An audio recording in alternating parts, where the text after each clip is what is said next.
So welcome, everyone. Today, we're going to continue our discussion of the most important elements that go into a strong safety culture. Now, back in August, we began this discussion talking about fairness and familiarity, basically describing the relationship you have with your immediate boss. And I'll spend a minute or two going back through those just as a reminder. But today we're going to spend our time talking about three other critical elements: the safety climate, upward communication, and a construct called perceived organizational support. Now we'll talk about what these concepts are, how they impact and influence what frontline workers do or not do, and impacting not just safety, but also several other elements of strong organizations like performance, engagement, and turnover. And we also have some polls in around there to make sure that we've got some discussion and some engagement. And we'll also have opportunities for questions at the end of it. So, but feel free to put your questions in the chat as we go along, and Pam will be checking those out as we progress. And if there's one that's particularly relevant, we'll stop and get right into that one too. So, okay. So back in August, we talked about these two concepts, fairness and familiarity. Let me spend a minute just kind of reviewing some of the concepts of some of these elements. So first of all, fairness, or if you want to be a geek like me, the organizational psychology term is called procedural justice. And it's essentially when employees feel like the rules are applied consistently and transparently and with input from everyone affected. They are more likely to follow safety procedures. They're more likely to report hazards and near misses and unsafe conditions. So fairness, that consistency piece, is critical. The other piece is what we call familiarity. The organizational psychology term for that is called leader-member exchange. When employees feel like they're respected and valued by their immediate leaders, they're more likely to be committed to safety goals. They're more likely to go above and beyond to try to help the organization, and they're more likely to be engaged in safety issues. So again, the fairness and familiarity, those are the first two that we talked about. Now let's get into the other three concepts that we're going to spend most of our time talking about today. Perceived organizational support, safety climate, and upward communication. Let's talk first about perceived organizational support. So this is a concept that has been researched for well over 30 years, and it's essentially the extent to which you feel the organization values your contribution and cares about you, not just as a person, but cares about your well-being and cares about your future, like what's your developmental and your career progress. So a lot of times when we're talking to folks about that, do you feel like you're just sort of a cog in the machinery, a cog in the wheel of your organization? Or do you feel like the things you do in your job from day to day, that they're truly valued and by your team or by the organization? We'll talk in a minute about what impact this has when there's a high perceived organizational support. But when you see, and as you look around, you'll see a lot of organizations have tried to put in like wellness initiatives and other sorts of benefits to kind of show that they care. And those kind of can take you a little bit of the way. But really, some of the biggest levers, like we've talked about in the first ones, are really the things that leaders can do on a one-on-one basis or a one-on-team basis to really help folks along with that. And so for that element of it, it's important to know, what do people really want out of work? So when we ask the question, like, when I ask leaders, so what do you think people really want out of their work, out of coming to work? Sometimes people say, well, they want to get paid. And of course, pay, benefits, that's the reason why we have a job. If we didn't have to worry about those things, guess what? I wouldn't be doing this webinar. My guess is you wouldn't be watching the webinar. But outside of those things, what do people really want when they come into work on a day-to-day basis? And so this kind of strikes at like sort of the principles of motivation and what people care about. Now, your results may vary. People vary from time to time, but in general, these are pretty consistent factors that just about everyone wants. So the first one is people want control. So, from the time that we're two, we want to make our own choices. We want to have some control. We want to have agency. We want to have some autonomy around the things that we want to do. And this is where the Temple twos come in, where little children, they want to start exercising that control even though they're physically unable to. I remember my son, who's now 28, is when he was 2 years old, he desperately wanted to tie his own shoes. However, he didn't have the fine motor skills to be able to do that. His fingers couldn't do that.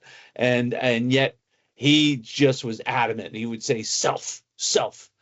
He wanted to do it himself, even though he really couldn't. And then so that's where a lot of tantrums came from, where when he or our other daughters, they would try to do things that they wanted to do themselves, but really weren't. And so we don't really grow out of that too much, and unfortunately, though, no one gets total control. We all have bosses, and we all have things that are expected of us. But if you're a leader of a team, there are some things you can do to try to give folks just a little bit more control. So some of the things there, trying to use their ideas as much as possible. And you may have had this in any sort of leadership training where, tell folks like what the objective is and what the goal is and the outcome you want, and then leave the how to get to that piece as flexible as possible. And so, that's one of the areas to use their ideas. The other thing too is that, and we talk about this when we go through safety feedback training, is, if someone has to make a correction, you're, rather than just saying, hey, do this instead, if you can have a conversation with them about their ideas, and even if they're not 100% perfect, if they keep them safe and they're 80% of the way, try to opt for their ideas as much as possible, because they're going to be a lot more committed to implementing those ideas and a lot more likely to do those ideas in the future than if it's just your idea and only coming from you. That's sort of our little piece of us, our little 2-year-old in us, trying to keep control. The other piece is enabled choice. Want to help choose, to help identify multiple acceptable solutions and then let them choose. So this is so rather than just only one path, help work with them to identify multiple paths and then let them choose the one, as long as they're all acceptable to you. That's it. Those are a couple of other ways that you can help people, give them just a little bit more control, a little bit more autonomy than maybe they've had in the past. What else do we want at work? Well, we want to feel valued. So as a leader, we want to feel like the things that we do day in, day out are helpful, that they contribute, that they make a difference. So as a leader, what you want to do is try to reinforce and give positive feedback and reinforce efforts as much as possible, especially if someone is learning a new process or learning a new task. A lot of times when we're doing the training around feedback, I like to try to spend extra time on positive feedback, because people think like, oh, yeah, no big deal. I got it. I tell people good job all the time. Well, if you really want to reinforce their efforts, you got to be specific around what it is they did and why it's important. So most people kind of go to the general, hey, good job, everyone. Everyone's awesome. that's okay. But if you really want to take it to the next level, you have to be specific about what they did and why. Because when you get to that why, you're connecting what they've done to the greater good. And that leads us to the second piece is really make sure that folks know how what they do today makes a difference in the team and the organization. And maybe you can't draw a line directly to metrics, but you can draw a line to other things that maybe draw a line to the metrics. So keep connecting what they do to the overall goals of the team, the group, the organization, the site, whatever it is. And the last piece around this is trying to look out for opportunities, development opportunities for folks. When people see that their boss is coming to them with thoughts on, all right, here's how to get better, or you want to take this training or do this, I see there's an opportunity for you to get some experience doing this particular project or activity. They feel like, okay, I'm getting stretched. I'm adding to my skill set. We're social creatures. And so some of our strongest relationships are from others at work. And so as a leader, you can help foster this by making sure that the team is connected to each other by, looking out for ways to sort of build that team closeness and that connectivity. And then also make sure people are involved and are clear about their role, how they fit in the team, how they contribute to the team. And then you as the leader, you got to be looking out as well for conflict, internal team conflict, or politics, or cliques, or sniping, all of that kind of stuff. That can kill a team's relationships. So you need to make sure you're looking out for that stuff and quelling it as soon as you can.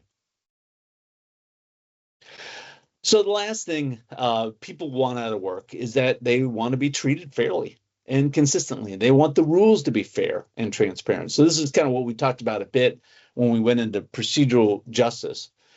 So your role as a leader is to be as consistent as you can, and also work to make sure things are as transparent as you can. Make sure you're communicating not just the what, but also the why. And look what you do what you can to try to remove politics from the team environment. So that's it. So if you think about your own kind of experience, when you think about what you want out of work, we want to have some autonomy. We want to be able to have choice.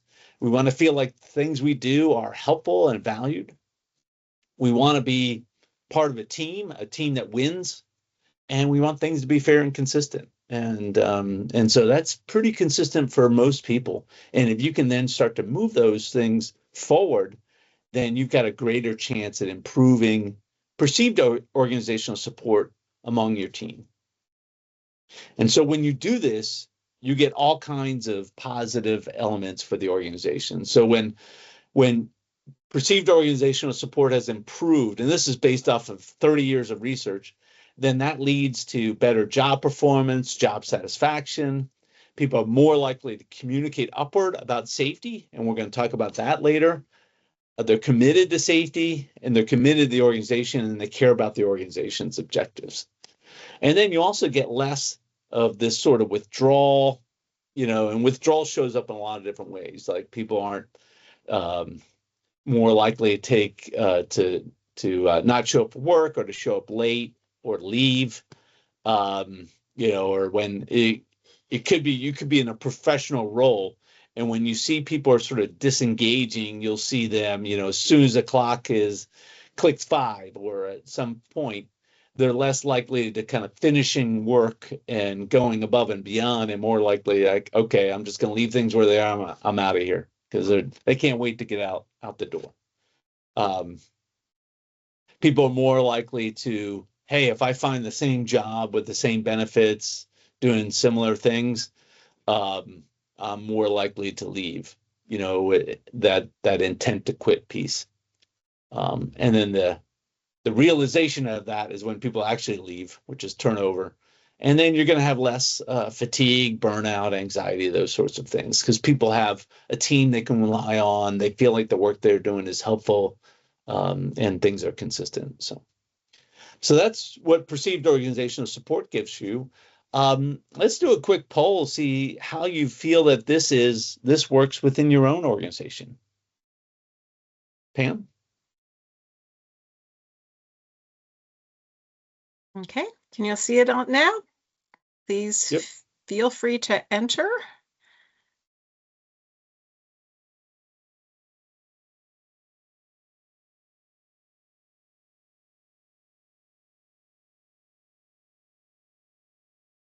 All right. So far, we've got a couple number 4s, Mike. We're doing okay, but there's room for improvement. A 3, couple 3s, couple 2s. So yeah, so for the folks that are kind of lowish in this, or even if you're 4 and need room for improvement, what are some of the areas that you feel like that I kind of talked about where, man, it'd be great if our leadership did this, or if we had more of this, when I talk about like what people want out of work, where there's certain things that really hit you and say like, man, we're sort of lacking in this area.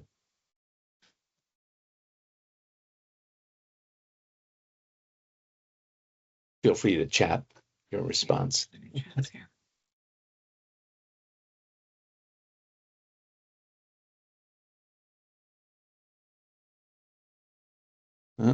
Not getting much response, which is okay. Or do we have to say done for that then? let me just check here. Maybe that's working out the kinks. There we go. Okay. Closing it now. Okay, maybe that's it. Well, and people may not want to share exactly what's going on, within their organizations. I could understand that as well. But it looks like number 4 was our overall winner, but everyone kind of clustered in the middle. Not surprising and not unusual either. And so, and that's where you kind of feel like, well, there's some areas where we feel like we're doing really strong, but then, management practices are not consistent across the organization. Yeah, that consistency and fairness is just such a challenging area, because it just particularly if the different areas talk to each other often, it really creates some issues that don't need to be there. But it takes effort. It takes effort to make those. Okay. Thanks, Kelly, for that. Yeah, and Janine, inconsistent. Yeah, that's a killer for a lot of organizations. And it's really hard to do. I want to give them a pass, but it's hard to be consistent, not even just internally, but across various leaders and various businesses and departments, et cetera.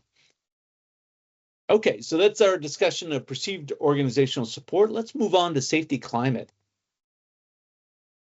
So when safety climate is strong, employees and leaders, everyone, they treat those life critical controls such as energy isolation, fall protection, things like that. They're non-negotiable. And even when production is at stake, or you've got an intense climate or a customer demand that's got to get out today, when you've got a strong safety climate, no shortcuts around, particularly around those life critical controls. And so that's what makes safety climate one of the clearest indicators of whether an organization truly treats safety as a value or a top priority, or one in which it's maybe it's a priority, but that priority changes depending on customer demands or whether we're behind in production. And so safety climate is also one of the most reliable predictors of actual safe behavior and of course the outcomes, injuries that occur as a result of that. So what do you do to foster a safety climate? Well, a few things that probably are very common to you, or what you could probably come up with as well. So management values safety. So And so that is a statement that has a whole lot behind it. So it's not just words, because there's always a lot of times where or say, hey, safety's number one, and people talk about it. Maybe it's the top thing on our agenda. But we're like, okay, let's get that out of the way so we can then talk about the real stuff, which is, production, et cetera. And so you see management value safety when you see decisions made where we're not going to do this thing because it's dangerous, even though it hits one of our other key performance indicators. Or you see leadership spending resources to try to improve safety, even when they don't see a direct return on the investment to the bottom line. They invest in safety because it's valued by them. You put in place strong safety systems, policies, procedures, programs, all of those things are also elements of a strong safety climate. But then it's not just the programs, because there are some areas where we've seen, hey, we've got all kinds of programs out there. We've got a corporate safety department that's got phenomenal systems in place. But when it's not followed through by supervisors or it's a check in the box, and you see like, okay, we've got the system, we've got the program, but we don't really have the leadership follow through on that. And that's where that supervisor piece comes in, where the supervisor is actually communicating about it and also supporting that upward communication. So if you've got all of that alignment between leadership, systems, processes, then you're also more likely at the bottom to have the work group actually engaged in improving safety. So those are some of the key elements around safety climate. So we've talked about procedure, organizational support. We've talked about safety climate. Let's talk about the last one, which is upward communication. So you've probably heard about this. You've probably heard about psychological safety. That's sort of an element of upward communication. But in our safety research, a culture that encourages employees to raise concerns and shares ideas without fear of reprisal is the one that also tends to prevent accidents and improves their systems. And so when you look into the research around this, they talk about it from the aspect of 3 different voices. The first voice is promoting voice. So this is where you're offering suggestions to improve safety at work. So, hey, can we get a scissor lift over here to reach this light bulb instead of using a ladder? So that would be an example of a promoting voice of upward communication. The second one is a preventing voice. So this is where we're raising concerns of potential risks.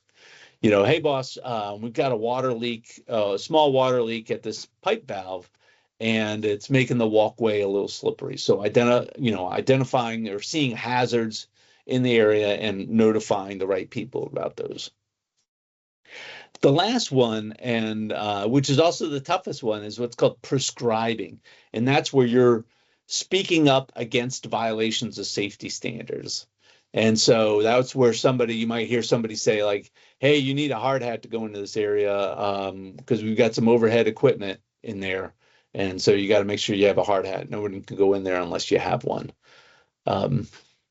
So these first two, the promoting and the preventing, can happen even if you've got it, occur if you have a really good safety climate and you've encouraged people to bring these forward.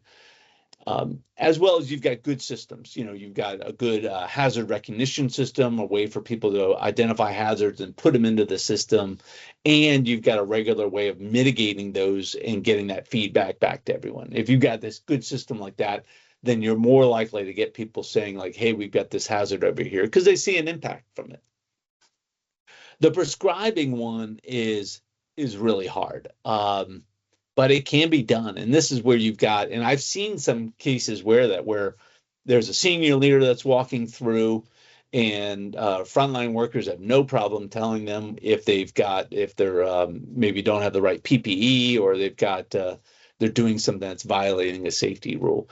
And the reception from that leader is very positive. So that's part of what you need to kind of create that intervening culture. Even harder sometimes is when you've got kind of a young, pretty junior frontline worker, and they do this with a senior worker within their same crew, and that senior worker reacts positively when they get when the person speaks up. If you've got that going on, you've got a really strong culture where they're looking out for each other, and they welcome that looking out for each other within the team. So again, it takes a lot of work to get there, but that's kind of helps you. Those are kind of different levels of what upward communication could look like. So what do you get with good upward communication? Well, you get a lot of positive things. You get better performance in decision making, because this is where it's not just one person, that makes a decision and doesn't get any input from anyone else. This is when you've got a strong upward communication, then you're more likely to kind of get to bypass groupthink, and people don't just go along with whatever the boss says because they're the boss and they don't like to hear anything that's any criticism or any different ideas. So when you've got that devil's advocate, or you've got different opinions being voiced and welcomed, then you're more likely to get better performance in decision making. People are more engaged. You get better learning and stronger communication and collaboration. And then you also get less of these sorts of things. So that's a real quick overview of these three main concepts. One of the things we'd like to do is a different kind of poll. So we've talked about all five of these now. So we talked about these, the three perceived organizational support, safety climate, and upward communication just now. And then the previous one, we talked about procedural justice and leader member exchange. So what we'd like you to do is rank the 5 safety culture characteristics from 1 to 5. 1 being, so how does this, so do you just indicate 1, or you're putting them in order here, Pam? Because this looks like a different question. Sorry. There are little arrows. If you roll over each of the boxes, there's an arrow, so you can move it up or move it down, so that when you submit your final answer, you've got them in the order that you want them in. So top, let's just say top is the strongest that you've got, and let's say bottom is the weakest. Okay, so hopefully we made things clear. So when you think about your organization, which of these is the strongest factor and which is the weakest? Put them in the order that works for you guys.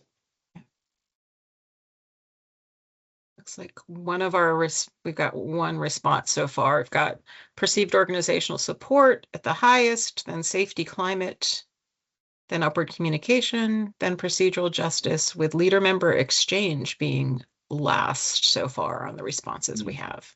Yeah.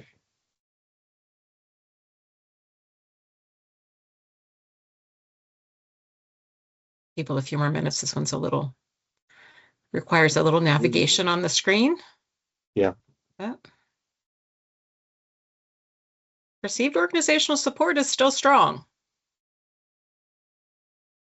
It's helped by occurring first. Yeah. It's the default response.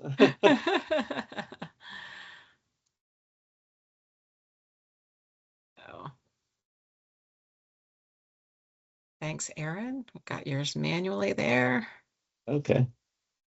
1, 2, 5. Oh, so I think procedural organizational support is the weakest. Open communication the strongest. Yeah. So I would say overall, it looks like perceived organizational support is strongest across the board. Leader member exchange and procedural justice. Ooh, upper communication just made a move there. Those 3 kind of keep bouncing around at the bottom. Yeah. So one of the things I'll kind of say about some of these scales is that, so your first line supervisor can have an impact on all of these. They're, perceived organizational support and safety climate are a little bit more can be more thought of as generic cultural aspects. and if I were to kind of weigh how a first line supervisor can have the biggest impact, it's going to be on upward communication, leader member exchange, and procedural justice. So the fact that we've got them in this sort of order, it might mean that there's an opportunity to kind of beef up the front level leadership elements within your organization. And that's not uncommon. We're seeing that more and more where you've got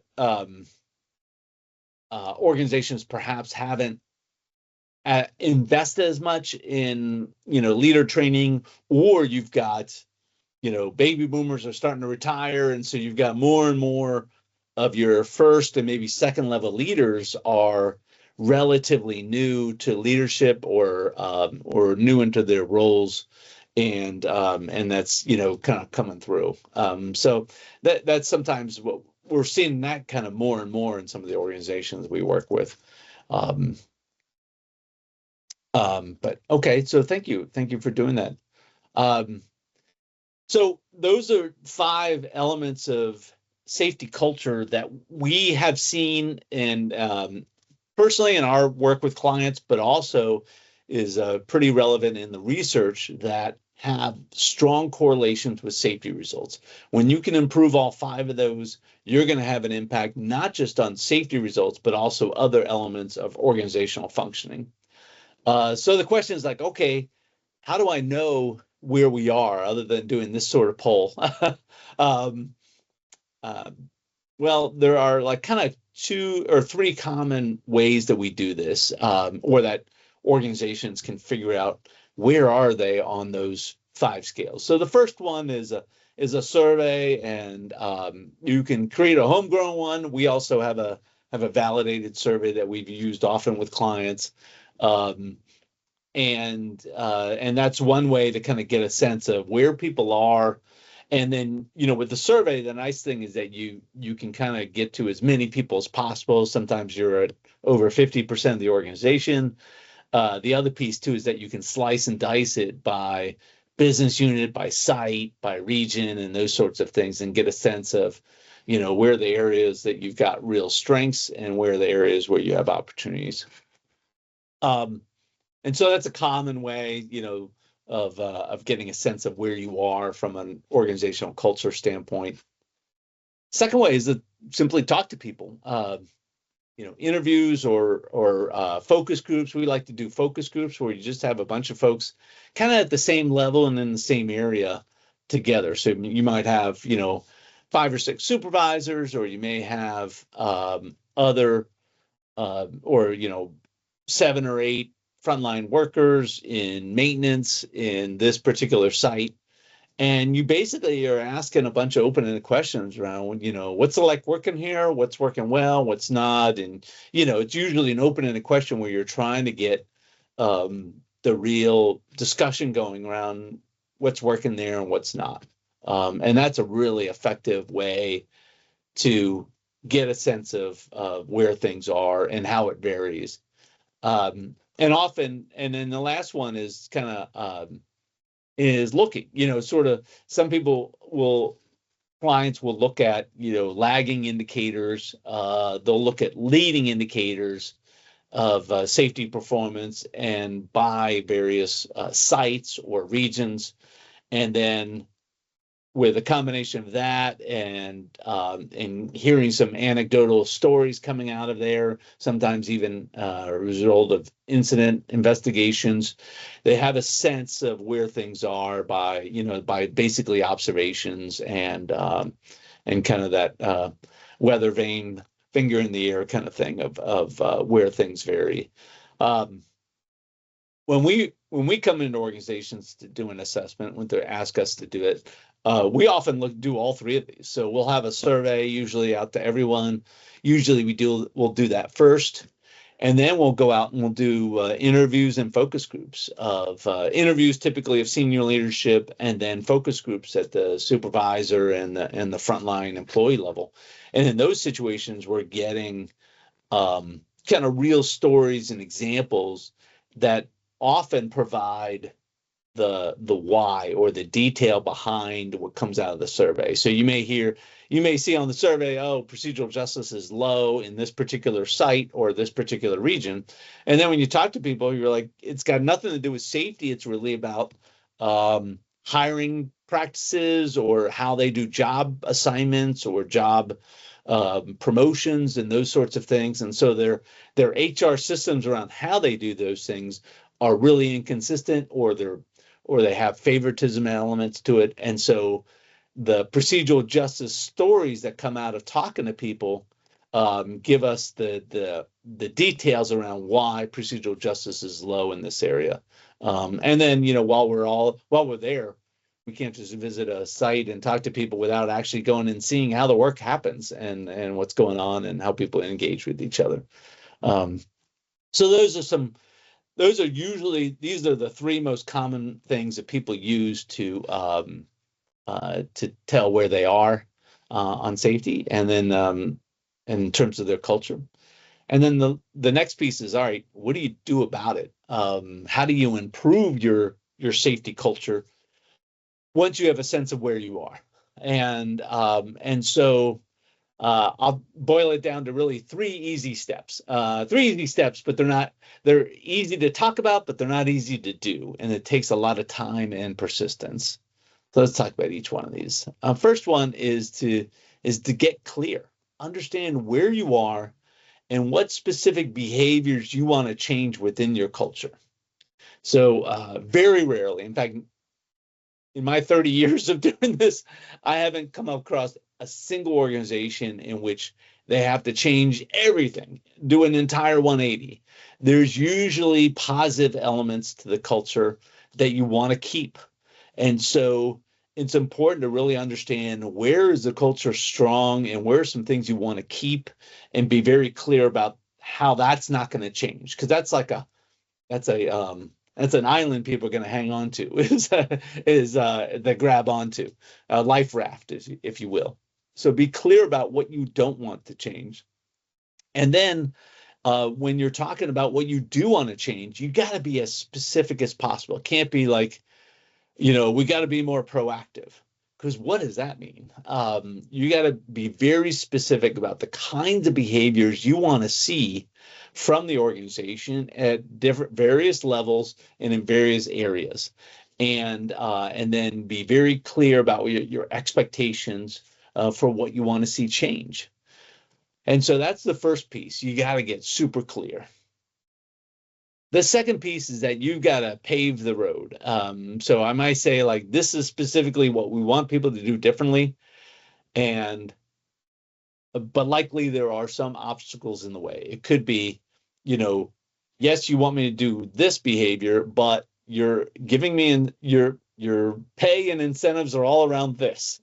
So there's a folly if you want to ask for this, but then only reward this.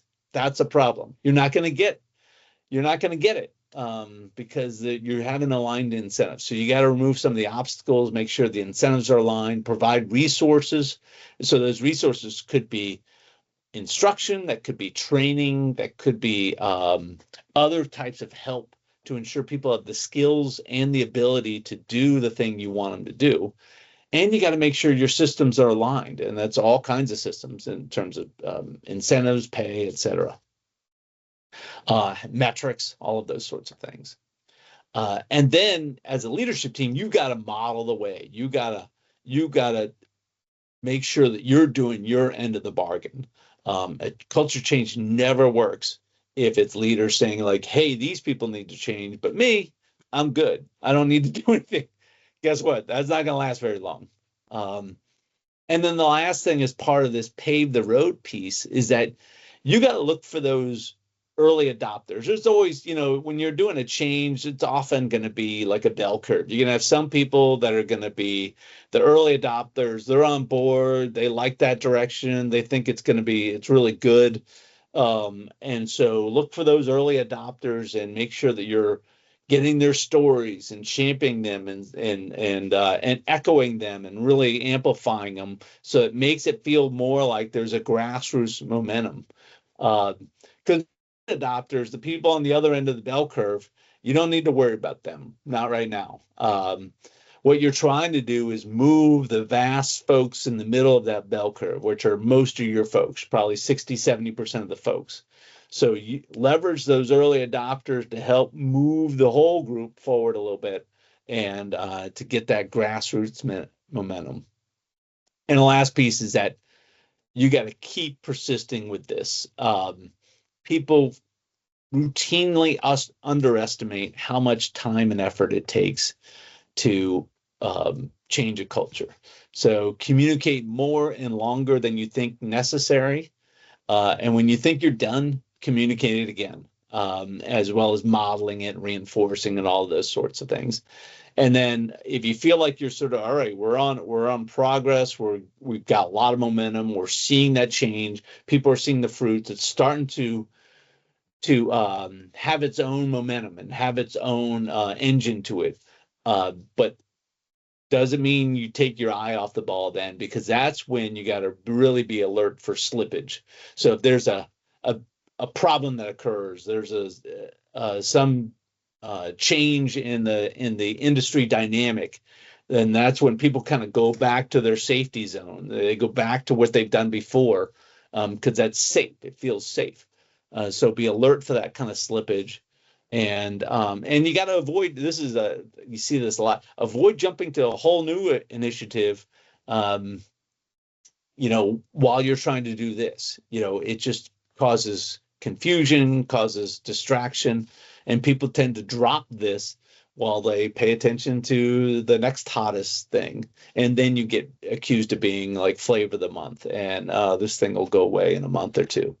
Okay, so a culture change is like water on rock. You're not going to see the effects immediately, but over time, if you persist and persist and persist, you're going to see the impact. So that's the quick and easy 3-step approach to culture change. I think so. Again, we've talked about these 5 elements. I think it's time for some questions. I think we even have some of this already. Some questions. So. Yes, you have one in chat. Okay. So much of your training is based on leaders. How, as a safety specialist, not management, can I best influence management to understand the importance of putting safety first? That's an excellent question, Kelly. I appreciate that. So part of it is also aligning yourself with what managers care about and framing it in language around what they care. Now, unfortunately, there's some leaders that you may run into that they usually they don't want any injuries, but the things that drive their attention most of the time are quality issues, production issues, those sorts of things. And so framing improvement of safety issues around how it could have an impact on that is usually the best way to get to those folks. One of the things that we kind of talk about a lot, and it shows up in our firm's book, 7 Insights to Safety Leadership, is the stories that Paul O'Neill told, like way back when he was first became the CEO of Alcoa, and he made safety number 1. And his theory, and he was absolutely right about it, was that, okay, when I see incidents occur, when I see people get hurt, that is an indicator that we've got a process problem, we've got a quality problem, we've got an equipment and a tool problem. And so it helps us turn our gaze to those sorts of where those issues are. And when we fix the processes, the tools, the equipment, those sorts of things, yes, people are less likely to get hurt, but we also then run more efficiently. We run better. We run more consistently. And then that's what allowed them to really start to fix some of their issues is when they led with safety first to kind of fix those things. Plus, if you start doing that, you get more and more frontline folks saying like, hey, if you think that's an issue, you should look at this too. And they're going to help you identify those things that are maybe less safety oriented, but a little bit more production and quality oriented. And if you can fix those and fix safety, you're going to get that leader's attention. Sorry, Kelly, that was a really long-winded answer. Hope that's helpful. Mike, we did have another question submitted, and this one said, I would love to hear any insights you have about applying these concepts to countries outside of the US. That's a good question. So most of my experience over 30 years has been in US and Canadian organizations. And within Kraus Bell, we've got folks in Europe, we've got folks in Asia, we got folks in South America. They're maybe more equipped to that. I'm not sure like the nuances within particular organizations. However, I do believe that these 3 steps still are relevant because these kind of come from the change literature that's been around for, 50 years. And that has worked in multiple organizations. Now, you may have to spend more time on the getting clear part. You have to spend more time on the paving the road or modeling it, or spend more time persisting. But you can change because you already have a culture. The question is like, how do we want to tweak this to match an element that's going to make us safer? Thanks. We did have another one come in to chat here. When leaders change over, the sustainability of the hard work of the culture change can disappear soon. What kind of control could the team put in place to recognize the slippage and redirect it? Make it part of the change process? Maybe a line item on executive level to review any leader changes? In my past, a listing on the safety committee item. Or maybe share what you've seen in successful organizations. Yeah, successful. I think you kind of hit on it a bit with your some of your last elements. When you have what we don't always have this in our organizations, but when you've got senior leadership that cares about cultivating the culture and is attentive to that, then it is part of their governance structure. So they're not only looking at what incidents are happening, what strategies are in place, what programs are being implemented, those sorts of things, but they also have are having a consistent monitoring of where you are from a culture standpoint, and are sensitive to those sorts of changes. And one of the biggest ways to change a culture, sometimes positively, sometimes negatively, is a leadership change. And so that also gets funneled into how you select and promote leaders. And that's also part of the element of like, or who's going to be running this plant? And yeah, we've got this person has a great production track record, but their safety results maybe aren't the greatest. So maybe we pick someone else so we don't go backward. So weaving that into leadership governance process of how they pay attention to where the culture is. And then if you've got that as part of the safety, particularly the HR systems from promoting and changing out leaders, then you're in a better chance for that. That tends to work better than the team trying to maintain stuff. Because if the team can do that for a while, but if the leader has completely different things that they're attending to and measuring people on, that element that you were holding on to tends to sort of wither away over time, unfortunately. But one thing I do want to mention that thanks to everyone for your time and your questions. It's been fantastic. If you've got more, please, I can stay on for a little bit more. But also, we've had a lot of success helping organizations and individual leaders improve in all the areas we've talked about here. So give us a call if you need help, or if you just want to do an assessment to see where you stand. We are happy to help.